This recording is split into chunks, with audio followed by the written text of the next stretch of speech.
The Vinayak English देसी तड़का English world के इस चैनल में आपका स्वागत। मैं कमल पारा साहब। क्रिया आधारित इंग्लिश दो प्रकार के ट्रांसलेट करने के दृष्टिकोण से इंग्लिश दो प्रकार के हिस्सों में विभक्त होती है, वर्ब और नाउन। वर्ब को द विनायक इंग्लिश देसी तड़का इंग्लिश वर्ल्ड के हिसाब से उसको कहा जाता है जिसकी फर्स्ट सेकंड थर्ड फॉर्म हो, और नाउन उसको कहा जाता है जिसकी फर्स्ट सेकंड थर्ड फॉर्म नहीं हो। वर्ब आधारित वाक्य दो हिस्सों में विभक्त होते हैं, सिंपल और पैसिव। सिंपल से आशय जिसमें काम करने वाला हो, और पैसिव से तात्पर्य उसमें कार्य करने वाला मौजूद नहीं हो। फॉर एग्जांपल, मम्मी मुझे पढ़ाएगी। मुझे कौन पढ़ाएगी? मम्मी। यह सिंपल का वाक्य है। पापा ने उपहार भेजा। किसने उपहार भेजा? पापा ने। यह वाक्य सिंपल का है। उपहार भेजा गया। किसने भेजा? नाम नहीं दे रखा है। यह पैसिव का है। और जन्मदिन मनाया जा रहा है। कौन मना रहा है? यह वाक्य पैसिव का है। वर्ब और नाउन आधारित, जब मैं नाउन पढ़ाऊंगा तब विस्तृत रूप से समझाऊंगा। वर्ब और नाउन आधारित वाक्य को अपन सरलता से अगर समझने की कोशिश करें तो सहायक क्रिया के पास में जब वर्ब हो, जो शब्द वर्ब हो, वर्ब से ऐसे जिसकी फर्स्ट सेकंड थर्ड फॉर्म हो, उन वाक्यों को वर्ब आधारित वाक्य कहते हैं। और जब सहायक क्रियाओं के साथ में ऐसा शब्द हो जिसकी फर्स्ट सेकंड थर्ड फॉर्म नहीं हो, ऐसे वाक्यों को सहायक संज्ञा आधारित वाक्य कहते हैं। वर्ब आधारित वाक्यों को मैंने दो हिस्सों में विभक्त किया, सिंपल और पैसिव। 8 प्रमुख वाक्य होते हैं। सिंपल के 8 फॉर्मेट 8 वाक्य होते हैं, उस ठीक उन्हीं का 8 पैसिव वाक्य होते हैं। और ये मैंने बता दिया इससे पूरे पहले वाले वीडियो में। अब ट्रांसलेट करने के दृष्टिकोण से छात्र किसी प्रकार की गलतियाँ न करें। छात्र गलतियाँ करते हैं, गलतियाँ होना स्वाभाविक है। बड़ों से गलती हो जाती है तो फिर छोटे छोटे बच्चों से गलतियाँ क्यों ना होगी? गलतियाँ कहाँ करते हैं? मेरे शिक्षण अनुभव से मैंने जो एहसास किया, उन अनुभवों को मैं आपके साथ साझा कर रहा हूँ। ध्यान से देखिएगा कैसे ही छात्र गलतियाँ करते हैं। एमिजार वर्ब की थर्ड फॉर्म, और इधर है एमिजार वर्ब की थर्ड फॉर्म के बीच में बिंग। छात्र जब इनका हिंदी अनुवाद करते हैं तो प्ले का मतलब खेलना, खेलना जाता है, खेला जा रहा है, पता नहीं ऐसा वैसा लिख देते हैं। खेलने का तो वो प्रयोग ज़रूर करते हैं। एग्जैक्ट इसका आंसर क्या होगा तो मैं इनको आपको बता रहा हूँ। जब भी एमिजार वर्ब की थर्ड फॉर्म आए तो इसका हिंदी अर्थ हो जाएगा, एमिजार वर्ब की थर्ड फॉर्म आती जाता जाता तो खेला जाता है, खेला जाता है। और इधर आ रहा है एमिजार वर्ब की थर्ड फॉर्म के बीच में बीइंग आ रहा है। इन दोनों वाक्यों में इधर बीइंग नहीं है, इधर बीइंग है। जब एमिजार वर्ब की थर्ड फॉर्म के साथ बीइंग नहीं होता तो वहाँ पे जाता जाता लगता है, और जब एमिजार वर्ब की थर्ड फॉर्म के बीच में बीइंग नज़र आ जाए तो वहाँ पे जा रहा लगता है। तो यहाँ पे हो जाएगा खेला जा रहा है, खेला जा रहा है। ठीक ऐसे वादवर वर्ब की थर्ड फॉर्म आ जाए, वादवर वर्ब की थर्ड, ये सेकंड फॉर्म का पैसिव है। वादवर वर्ब की थर्ड फॉर्म सेकंड फॉर्म का पैसिव है। वादवर वर्ब की थर्ड फॉर्म आ जाए तो उसके हिंदी अनुवाद के एंड में गया गई लग जाता है, गया गई गए। और तो इसका हिंदी अर्थ हो जाएगा खेला गया, इसका हिंदी अर्थ हो जाएगा खेला गया, खेली गई, खेला गया। और इधर बीइंग आ गया तो हो जाएगा खेला जा रहा था, खेला जा रहा था, खेला जा रहा था। हैव बीन प्लेड और वाज प्लेड, ये भूतकाल का वाक्य है, ये वर्तमान काल का वाक्य है, लेकिन दोनों के हिंदी अनुवाद में सिर्फ एक शब्द का फर्क होता है, वो है। इन दोनों प्रकार के वाक्यों को एक साथ समझाने के पीछे मुख्य लक्ष्य सिर्फ यह है कि छात्र किसी भी तरह से गलतियां करने से बचे। Have been played, have been played, have been played का हिंदी अर्थ हो जाएगा खेला गया है। हैव बीन प्लेड का हिंदी अर्थ हो जाएगा खेला गया है। अगर कोई स्टूडेंट हैव बीन प्लेड का हिंदी अर्थ लिखे और वहाँ पे है न लिखे तो हम इस तरह के वाक्यों को गलत कर देते हैं। वाज प्लेड का हिंदी अर्थ हो जाएगा खेला गया, खेला गया। यहाँ पे है नहीं लगेगा। अगर कोई छात्र अगर वाजवर वर्ब की थर्ड फॉर्म, जो वाक्य पैसिव होता है सेकंड फॉर्म का, उसमें खेला गया कि बाद में है लगा देता तो हम उसको गलत कर देते हैं। इस तरह की जॉइंट एक्सरसाइज शॉर्ट सेंटेंस की जॉइंट एक्सरसाइज कराने के पीछे मुख्य लक्ष्य है छात्र गलतियां न करें। छात्र गलती कर देता है, स्वाभाविक है, लेकिन छात्र गलतियां न करे उसके लिए इस तरह की जॉइंट एक्सरसाइज की जाती है ताकि ये बहुत बारीक बारीक गलतियां हैं। अगर अपन छात्रों की इन बारीक गलतियों को नज़रअंदाज करेंगे तो फिर ये छोटी छोटी गलतियां मिलकर एक बहुत बड़ा पहाड़ खड़ा कर देती है, तो फिर ट्रांसलेट पढ़ने का कोई औचित्य नहीं है। इस तरह के ठीक उसी तरीके से आगे देखिएगा, छोटे छोटे यानी शॉर्ट सेंटेंस जो इंग्लिश के सबसे छोटे वाक्य होते हैं, उनमें उन वाक्यों का हिंदी अनुवाद करने के दौरान अक्सर इंटेलिजेंट छात्र भी गलतियां कर देते हैं, तो औसत और मध्यम दर्ज के छात्र गलतियां कर दे तो कोई ज़्यादा आश्चर्य नहीं है।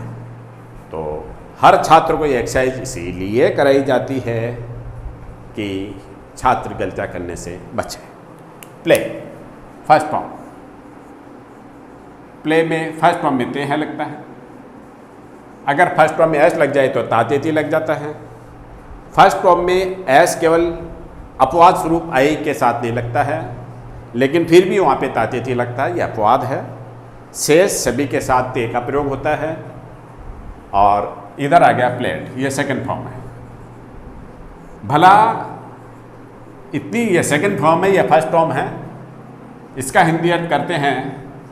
ये सेकंड फॉर्म है, यह फर्स्ट फॉर्म है। फर्स्ट फॉर्म में ते का प्रयोग करना तो खेलते हैं, खेलते हैं।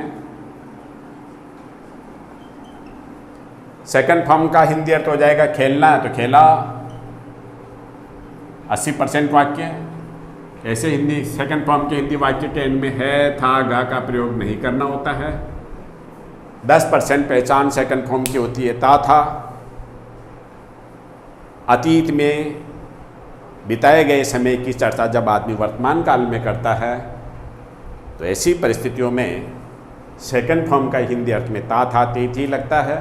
ऐसे दुर्लभ वाक्य आते हैं, इसलिए मैं सेकंड फॉर्म का जब हिंदी अर्थ बताता हूँ तो 80% वाक्य जिसके एंड में है तागा नहीं आए, है से मतलब वर्तमान काल की पहचान, था का मतलब भूतकाल की पहचान और गा का मतलब भविष्य का, जब तीनों शब्द एंड में नहीं आए, यही सेकंड फॉर्म के हिंदी अर्थ होता है। प्लेट खेलने का खेला, सा देखने का देखा, टुक लेना का लिया। और इन दोनों में फर्क बहुत से औसत दर्जे के छात्र इनमें गलतियां कर देते हैं, ये इधर लिख देते हैं, ये इधर लिख देते हैं, या कुछ और भी लिख देते हैं। यह फर्स्ट फॉर्म है, यहाँ पे ते लगता है। इस तरह की एक्सरसाइज करने से औसत दर्जे का छात्र भी गलतियां करने से बच जाता है। अब आ गया वापिस, जैसे प्लेयर्ड सेकंड फॉर्म है, इसका अर्थ वही हो जाएगा खेला खेली, खेला। और इधर आ गया have played, have played, played खेला, खेली, खेल लिया, खेलना बाकी नहीं है। और हैव प्लेड का अर्थ हो जाएगा खेला है। अब देखिएगा आप दोनों में क्या अंतर है, सिर्फ है का। सेकंड फॉर्म, इधर ये फर्स्ट है वो सेकंड है, ये सेकंड है, और ये है प्लस वर्ब की थर्ड फॉर्म। शॉर्ट सेंटेंस है, बच्चों को शॉर्ट सेंटेंस से ही गलतियां न करे, इस तरह की एक्सरसाइज में अवश्य कराता हूं ताकि छात्र इंग्लिश वाक्यों का हिंदी का अर्थ करे, उल्टा सुल्टा न लिखे। ऐसा करने से मैंने छात्रों में आत्मविश्वास डेवलप होते देखा है।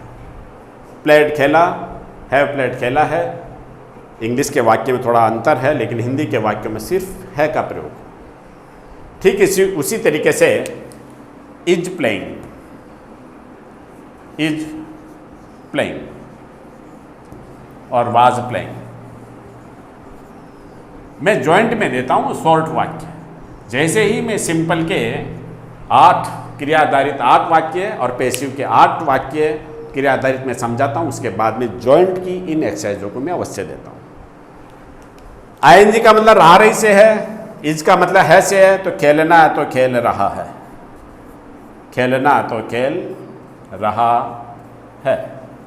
वाज प्लेइंग, खेलना है तो खेल रहा था, खेलना है तो खेल रहा था। फर्क इधर था है और इधर है।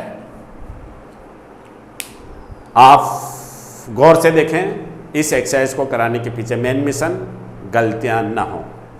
ठीक, आगे इसी तरीके से देखते हैं। शॉर्ट सेंटेंस एक साथ, जहां अक्सर छात्र गलतियां करते हैं, उनको अगर कमांड में लिख के समझा दिया जाए तो फिर छात्र गलतियां करने से बचते हैं। जैसे कि यहाँ पर आ गया is being played, is being played और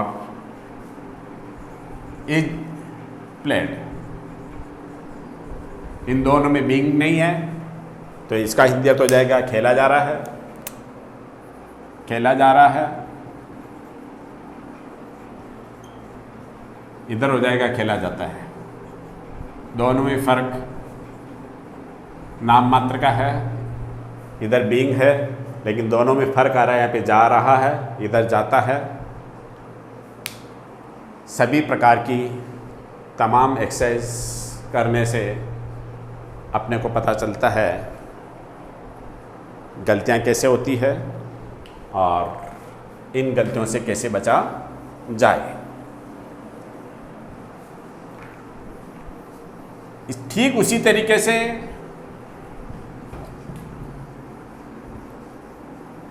इस तरह की एक्सरसाइज क्रिया आधारित शॉर्ट सेंटेंस जो मैंने आपको समझाया, इसके पीछे मुख्य लक्ष्य है छोटे छोटे वाक्यों में, कमांड में जहां गलतियां होने की गुंजाइश हो, उन वाक्यों को एक साथ पढ़ा दिया जाए। मैं तो पढ़ाता हूं, आप अगर छात्र हैं तो सतर्कता से पढ़ें, और अगर आप गुरुजी हैं तो अपने छात्रों को अवश्य पढ़ाएं, लेकिन ब्रिटिश टेक्नोलॉजी के ट्रेडिशनल नियमों का कहीं भी उल्लेख न करें। आगे अपन फिर मिलेंगे और सतत देखते रहें ताकि इंग्लिश की तमाम जानकारियाँ आपको मिलती रहे और ट्रांसलेट करना सहज हो जाए।